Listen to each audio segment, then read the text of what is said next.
CJ Stroud heading into year two. He's got a lot of expectations, lofty expectations. There's some talking sophomore slump. Texans fans talking about getting where they've never been before. Let's hear from the man himself, CJ Stroud, in the locker room, number one source for Texans digital content. I'm Landry Locker. I'm on the scene every day. I'm here with you every day.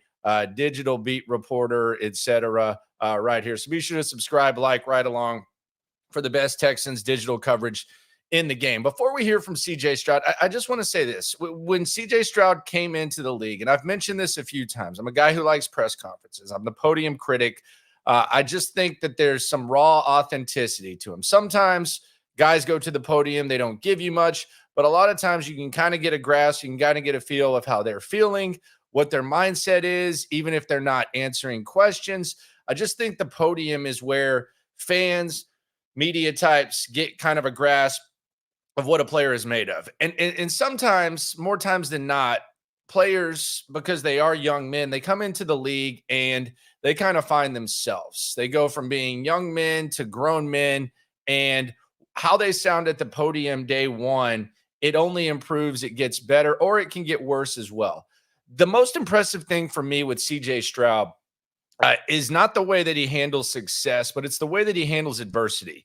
And when people talk about the sophomore slumps or, potentially coming down to earth after year one and having the inevitable struggles that come with being a rookie quarterback, sometimes you wonder, okay, somebody who was at Ohio State, who was good in high school, although his path was a little bit different, but how will they handle failure? How will they handle the ultimate failure on the biggest stage known as the NFL?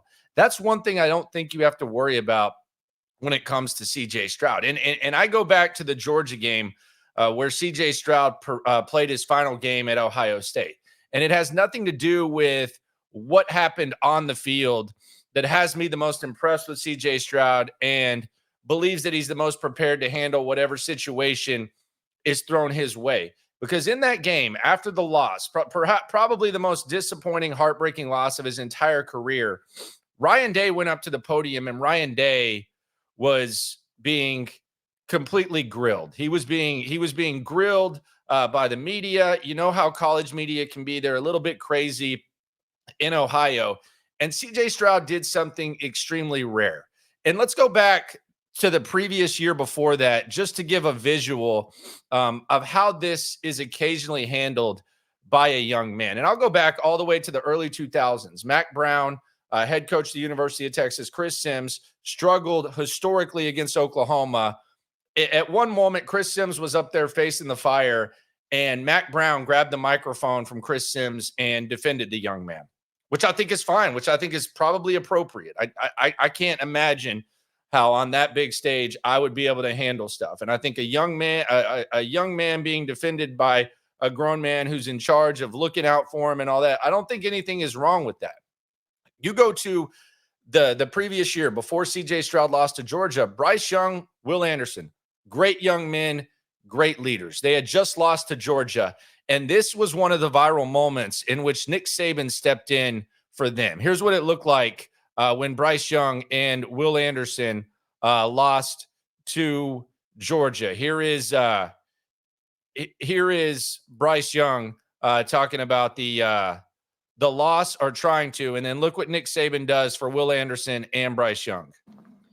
Bryce and Will, thanks for your time. We'll let you head back to your locker room. I'd like to say something. Can I say something? Absolutely. You know, these two guys that are sitting up here, they're not defined by one game. These guys played great for us all year. They're great competitors. They were great leaders on this team, and they contributed tremendously to the success of this team, and we would not be here without them. All right, and both of them take responsibility for the loss, but both of them contributed in a lot of ways in a positive way to giving us a chance to win and a chance to be here to have an opportunity to win. So I just want to thank them for that and let everybody know how proud I am of these two guys. Thank you, Coach. Thank you very much. And there you go. And that's great of Nick Saban. And I think it's normal. I mean, it's normal. You're in your early 20s. You're disappointed. The coach is making God knows how much, millions upon millions of dollars. You go up to the podium, he defends you. I think it was great. And Nick Saban got praised worldwide for doing that. And more times than not, a strong majority of more times than not, that's what a college coach has to do with a young man. But not in the case of CJ Stroud, who was borderline perfect in that Georgia game. Ryan Day had some questionable decisions at the end, clock management, et cetera. And you could tell that the Ohio State media was just kind of lurking and wanting to criticize Ryan Day. Look at how CJ Stroud handled this. And we'll hear from CJ Stroud in a second because he did something similar last year against the Indianapolis Colts that I asked him about. But look how CJ Stroud handles that situation a year later. And I'm not sitting here saying this is the norm. This is far from the norm, but this is why it was so impressive. Ryan Day getting grilled by the media. Watch what happens here. In the end, game plans are only good by the guys who can put it on the field. And, I'll be his guy. It's a great game plan. I mean, without the right plays, you can't make plays. So, I mean, we all have jobs, and Coach Day did a hell of a job. Coach Wilson did a hell of a job. Coach Key did a hell of a job. Coach Dennis, Coach Fitch, Coach Alfred, Coach Fry. So many moving pieces. And even the defensive coaches did a hell of a job. I mean, Coach Hart, too. Coach Hart. Yeah. Really everybody. So, like, we really were dialed in on what we were going to do. And I feel like we did that. And Coach Day called a hell of a game. Our game plan was superb. We have so many, like we said, we have 1,500 reps. So it's like when we were out there, it's kind of like you knew it was kind of gonna happen. And when you're playing like that, I mean, you're playing free. You're having fun. I think that was one of the most fun games I've ever been played in my life. That probably was the most fun game I've ever played in my life. And it just sucks that it has to come down like that. But I mean, God's plan is something that you don't really understand in the moment. It's something that you really won't understand maybe ever. But He thinks greater than us. He knows greater than us. And He does greater than us. So, I mean, I was just planning for that to happen. And Georgia's defense, offense, I mean, they fought too. A hell of a team, great team. Coach Smart, Coach Muschamp, DC, did a hell of a job. But I think we should have won the game, of course. I definitely think we should have won the game. So just got to lick our wounds and keep going. But Coach Day did a hell of a job, man. His leadership, and even though people would talk and do this and do that, and he just keeps showing up. And when you see a man like that, that's a true man in the arena. And really, everybody on our team, we didn't splinter. We didn't turn eye to eye and start pointing fingers when we lost. We owned up our mistakes, and we just kept swinging like our culture is. And I mean, I wouldn't want to play for anybody else. Play with anybody else. So I mean, Coach Day, hell of a coach. There you go. And I mean, that's insane. That's rare as hell. We've seen elite performances in big games, right? I mean, we've seen that. Most quarterbacks that get drafted in the NFL, they've had an elite performance in a big game. You don't see that. And we actually saw it shortly after that same year, week 2 against the Indianapolis Colts, 2 times back from when the Texans took on the Colts, who they'll be taking on this week, when CJ Stroud had a hurt shoulder. The offensive line was depleted. There were credible people around here, Andre Ware, who said that, CJ Stroud probably shouldn't play. The best interest of the team long term is CJ Stroud doesn't play. He showed up to the stadium early. He stepped on the field. He got roughed up. And after the game, CJ Stroud went up to that podium, and CJ Stroud met with the media. He defended his offensive line passionately, and he talked about how much this team meant to him. And that's after getting roughed up, thrown on the ground with a hurt shoulder. So there can be reasons why CJ Stroud may struggle this year. The league gets harder. The schedule gets tougher. There's a number of reasons why guys can struggle from year 1 to year 2. Sometimes it's inevitable. There's struggles. It's a hard game. It's difficult. But I don't think it's going to be because he can't mentally handle disappointment. There's a lot of guys that come out of college who've never really had to handle that. CJ Stroud's handled it, and he's handled it at an elite level, very elite level, at the podium, which That's a hard thing to do for a young man to do. I don't know how you do it. Hell, I don't know how you do it at 40. But that's one of the more impressive things about CJ Stroud. We'll get to some of the narratives about the Texans heading into year 2 of the CJ Stroud-DeMeco Ryans era. But yesterday, CJ Stroud met with the media types. I actually asked him about that Indianapolis game, if he thought that was kind of something that he built on. He answered a lot of other questions about the game. Let's hear from CJ Stroud as the Texans prepare for the Indianapolis Colts. It means a lot. It's a divisional game against a great opponent. They're very, very well coached, have a lot of guys who fly around in all 3 phases, so it'd be a great first challenge for us. And, we're very excited to, go up to Indy and play the Colts. What do you think of Richardson as a player? Do you guys have a relationship?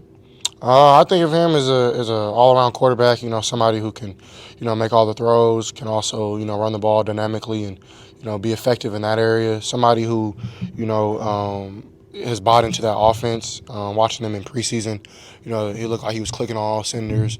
Like he's processing the game a lot better, and just taking his reads, taking what the defense is giving him. And we have a relationship. He's definitely a good friend of mine and somebody who I root on. When we're not playing him, but definitely somebody who I've gotten to know over the years, and definitely have a friendship with him that I think will last a long time. What is Dave? Go ahead. Henry just talked to us about kind of DeMeco setting a standard, and the players grabbing it and kind of setting their own standard. How have you seen that kind of evolve in terms of the daily work that it takes for you guys to reach the goals that you have? Yeah, we started that back in the beginning of training camp with all the expectations, all the outside noise. It's all about just working, and that was our motto, is just work. As DeMeco set that standard, as players, we have to hold each other accountable and just keep working towards our goals, and knowing that if we work hard enough and we, own our details and own the little things in our jobs, that, we'll be hard to beat. What kind of relationship do you and Davis have and be able to create over the last couple of years now that he just resigned? Me and Davis have, created a great relationship. When I first came in, he's always been really quiet, but as time has went on, he's definitely helped me out a ton. He helps me out not only on the field, also off. We have our little dinners and whatnot, and just being able to talk to him and his wife and, see where they come from, and just really just have brotherhood and fellowship has been amazing, in that quarterback room, which I think is huge, So I'm very excited for him, very happy for him. And, he's grown as a player, in my opinion, of just in this offense, of owning it, owning his role and doing the things for the team to get better, and I'm very happy and proud of him. What do you remember about last year as you went to your first start on the road? A little bit of the unknown, you had played your first NFL game versus now starting on the road again, but a place you had success, but just in general starting the year, this year versus maybe how it was last year? Yeah, you kind of know what to expect, just a little bit more, but then you also don't know what to expect because it's week 1. So, I'm, very excited because it is a great challenge and it is a divisional game. And we know what happened there last year, and that's over with now. We have to move on because we know they're going to be very highly motivated, to get their get back as they should, So we got to be on our game and on our details, on our job, and make sure that, we're able to, execute at a high level in that type of environment, because it's going to be rocking. And, we're excited for that challenge. And, I think they are too. So it's going to be a great matchup to watch. Back to last year as well, week 2, you had the hurt shoulder, the offensive line was depleted. And after the game, you came up, you praised your teammates. Do you think that kind of set the tone for just being a leader and establishing yourself as a leader of this team? I feel like it was a multitude of things, but, I definitely think that week we took a step. I think last year, that stuff is done now, so I definitely do think that took a step for our standard and how we're going to run this organization, on the player coach side of things, was just kind of the grit that, it wasn't pretty. We definitely, the Colts got after us that day, but it definitely set a tone that we weren't going to just shy away. We were going to play all 4 quarters and try to play tough as possible, and it just really took time to, build trust and things like that. So, I definitely think that definitely took a step for the what we're seeing now last year. I think it was the step, and he'll minimize it, and he can say, I think it was the step. And at the time, I found it very impressive that he went up there and he said what he said, he defended it. Now, should I have been surprised? No, because we go back to the beginning of this when we saw what he did at Georgia. But a lot of times you over romanticize things and you try to find the why, and it really doesn't line up with the what. I'll use an example. And I'll localize it. Texans versus Colts, 2018. The year that the Colts actually ended the Texans season at NRG in the third matchup. I think it was a 21-7 game where Marlon Mack just ran all over him and B.O.B. kind of wet his pants, which he'd been known to do in playoff games. But early on in that season, the Texans' first win came as a result of Frank Reich's decision to go for it he went for it on 4th and 5 or whatever from midfield. And it was a weird decision at the time. It was the opposite of Lovie Smith, actually even worse, of Lovie Smith's decision to settle for the tie 2 seasons ago. But the Colts, they lost that game. The Texans won. The Texans got really hot.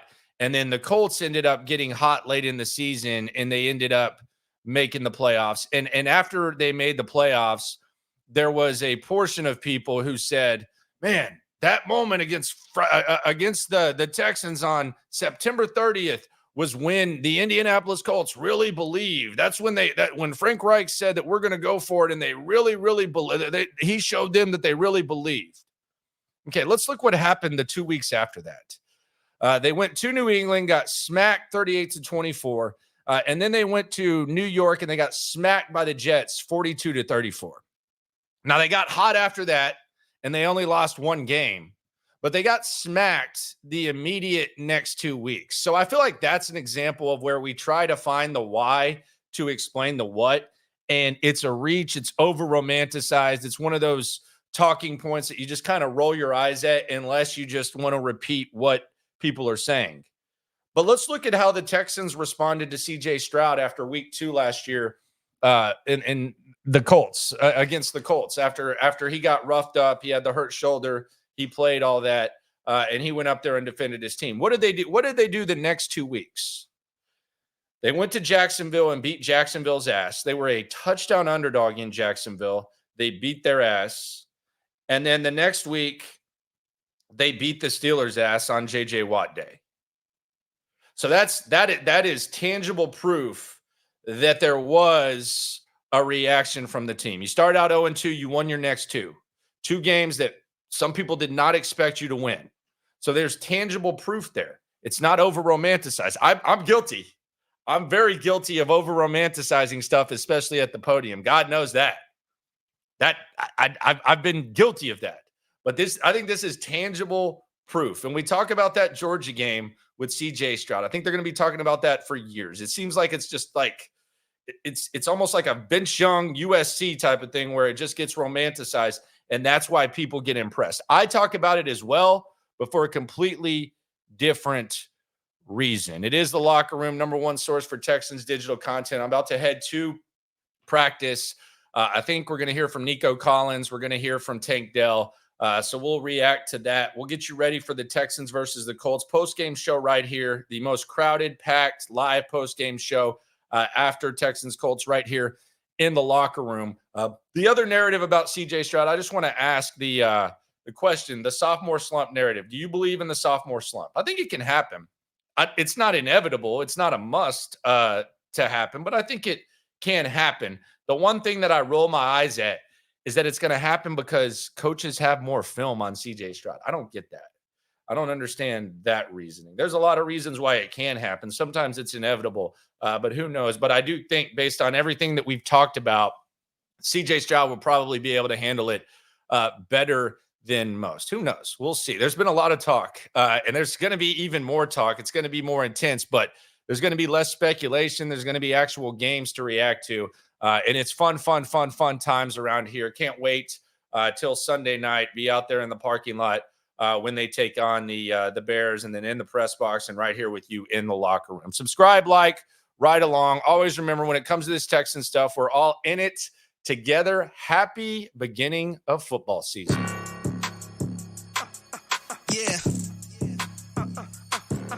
Yeah, it's the Locker Room on YouTube.